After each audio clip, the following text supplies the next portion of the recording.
Bonjour. Dans ce travail, nous avons étudié l'effet de la distribution de taille des grains de poussière sur les propriétés physiques d'une gaine électrostatique.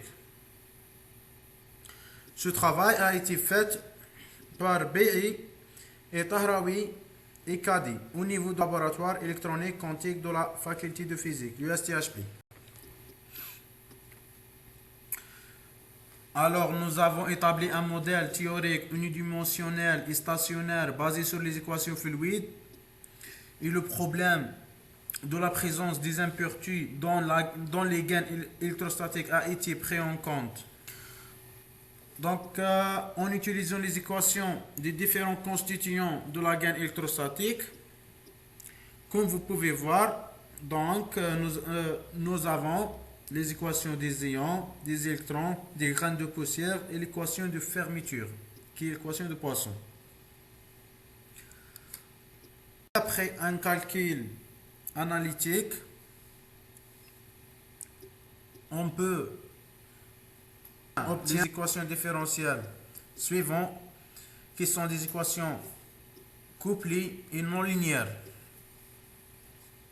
La résolution de ces équations différentielles a été faite par la méthode de Runge-Kutta 4-5, où nous avons pu tracer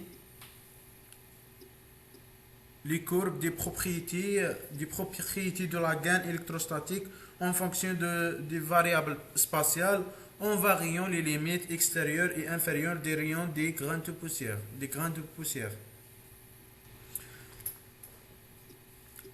Alors, pour une valeur fixe de la limite inférieure du rayon des grains de poussière, qui est R égale 0,01 micromètre, l'épaisseur de la gaine électrostatique est considérablement réduite. Si la limite supérieure du rayon des grains de poussière augmente comme montre dans les graphes, cet effet est dû au fait que si on augmente la limite supérieure ou la limite inférieure de rayon des grains de poussière, leur capacité est également augmentée. Ainsi, l'attachement des particules aux grains de poussière devient plus important et entraîne une diminution de l'épaisseur de la gaine électrostatique. On peut voir que la variation de la limite inférieure n'a aucun effet sur les propriétés physiques de la gaine électrostatique. Merci pour votre attention.